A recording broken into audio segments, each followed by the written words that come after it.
We are headed to the live line for the president of Defending Education. We've taken off the P at the beginning of that. Nikki Neely joining me now.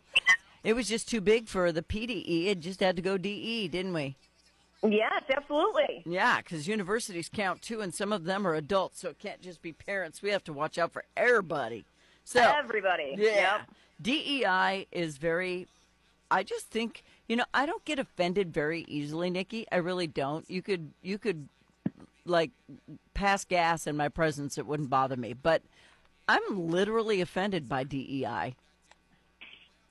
Well, it's because it's such a dehumanizing philosophy, I think, is that it removes your individuality and it just says the most important thing about you is that you're part of a group, which you may or may not have had anything to do with, right? I mean, you couldn't choose your sex, you couldn't choose your ethnicity when you were born, but now you're going to be treated accordingly as a result of that, which is just something that is just kind of mind-boggling and awful to a lot of people for good reason. Yeah, and people who have white skin, blue eyes, or blonde hair are the devil, no matter whether they're perfect Christians who treat everybody perfectly or not, according to DEI policy. Right, and then it also implies that with the acronym of du jour, BIPOC, Black, Indigenous, Persons of Color, are victims, right? That they are somehow less than, that they are have been so mistreated that they're unable to dig themselves out of this hole no matter how much, and that's why the government has to put their thumb on the scale.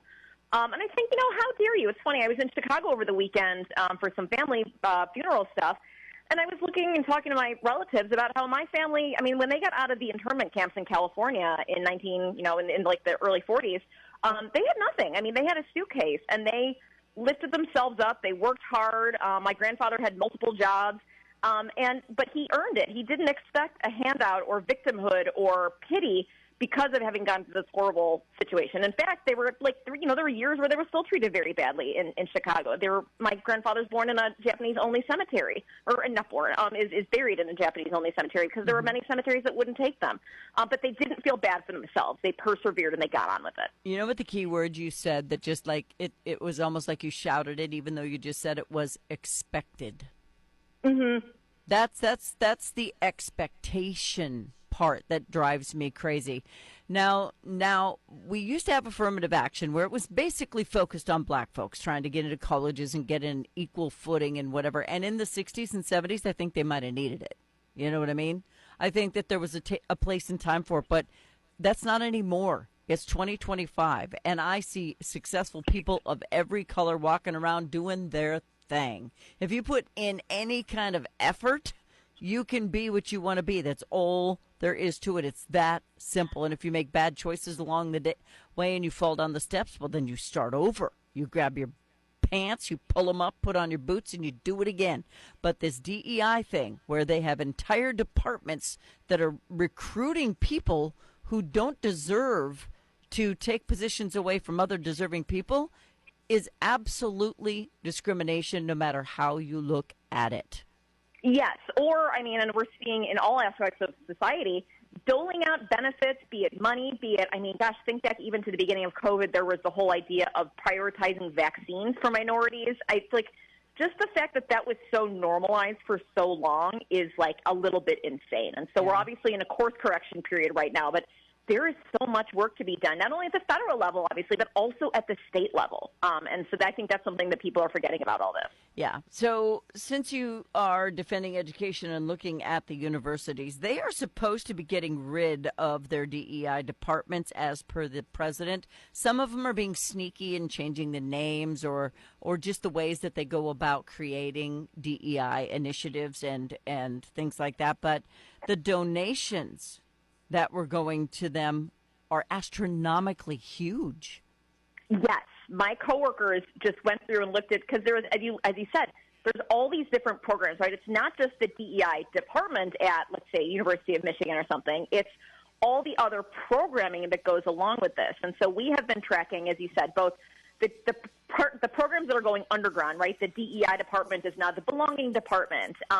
But it's also been all of these scholarships and funds. I feel like every time I turn around, my university, my alma mater is hitting me up for more money, right? Which is, funny because you think about the cost of tuition nowadays. What the heck else do you need more money for? But these funds, in the wake of George Floyd in particular, a lot of universities ran special fundraising drives to create funds to help, to further DEI programs, be it travel for faculty or things like that, and then giving the money out based on either adherence to the political ideology or just immutable characteristics, period, which is a grotesque.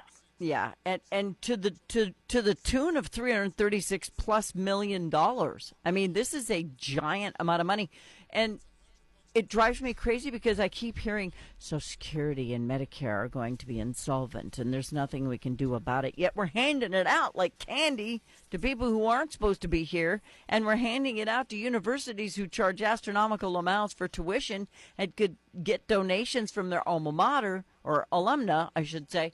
And all of this stuff does not make sense to me. The math does not math.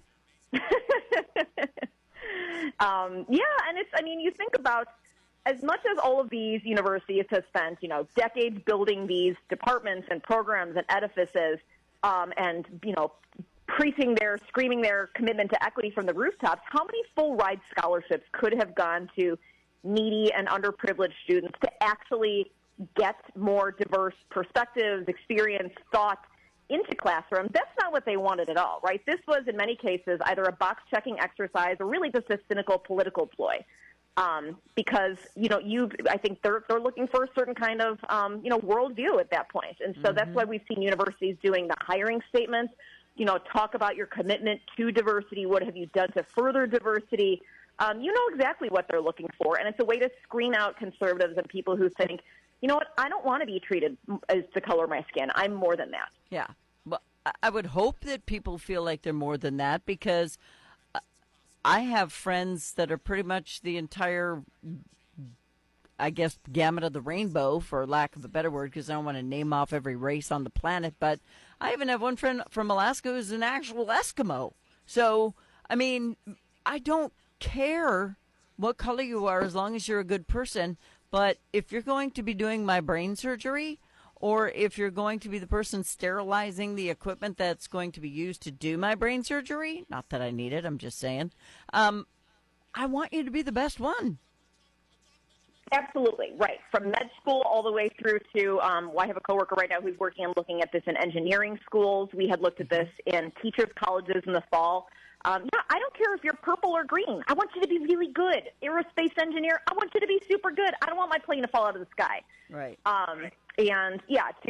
To admit somebody, because, I think it kind of is implying, you know what, if it weren't for this help, you wouldn't get in. And what kind of, that's so condescending and paternalistic in and of itself. It's really appalling. Well, I think it should be embarrassing, to be honest with you. But you know what? People love a handout right now. We have created a generation of champagne taste, beer budget people.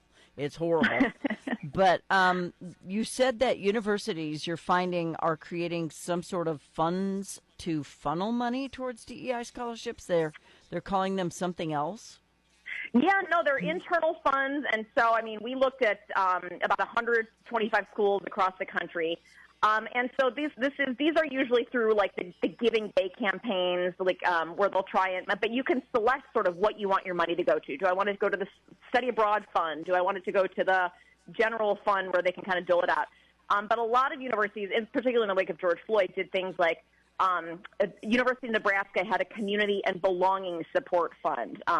Louisiana State University had a diversity, equity, and media grant. And so just things like that where they were really starting to throw those buzzwords in, and then when that money would be put into a specific pot, then it would be doled out for, equity or other DEI type purposes. So, it's money that people are donating to the university, but that's not being able to be used by everybody.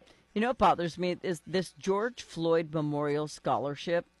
I get that his death was at the hands of, in my opinion, a bad cop. I think it was a bad situation. Had he complied, it could have gone a completely different way. But the guy tried for 10 minutes to get him to listen. He just wouldn't listen. He was not a good guy. But we have made him some sort of angelic, statuesque figure who was not a good citizen, didn't deserve to die. I'm not saying he did. But we have a memorial scholarship in his name?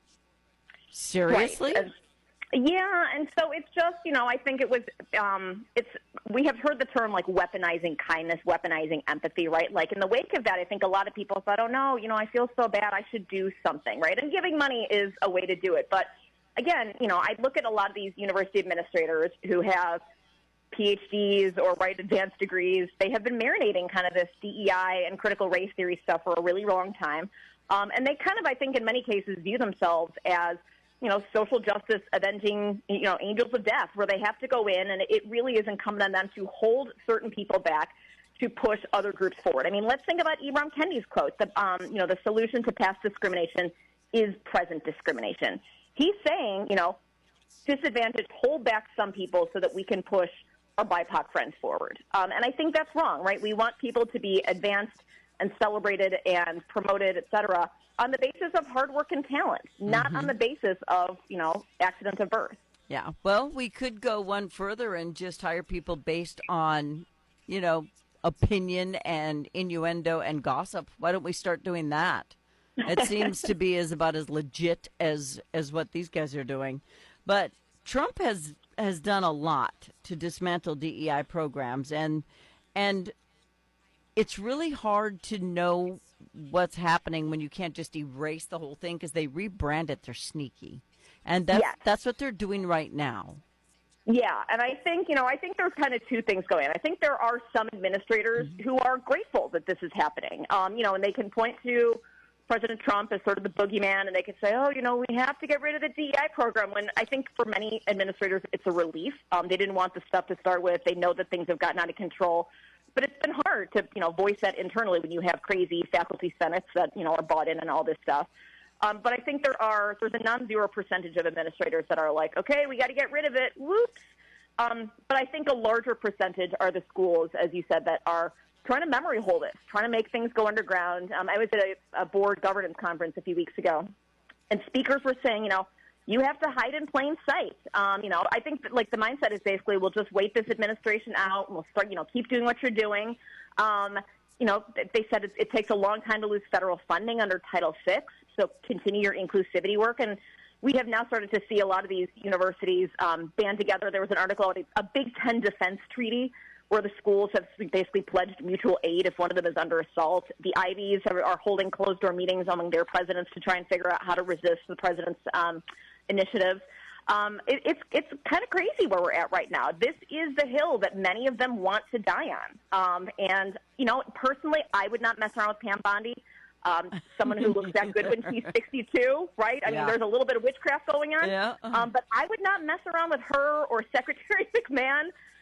But if that's the fight they want, I think that's the fight they're going to get. Well, and let's hope that it continues to happen, because I don't think after Trump that there's going to be a switch back to Democrats, because their little kumbaya, let's cuss and scream and talk about communism is going to work, because you've only got one generation that's buying their bull crap, and then the next generation is coming up hot, conservatively hot, and it's going to happen that way.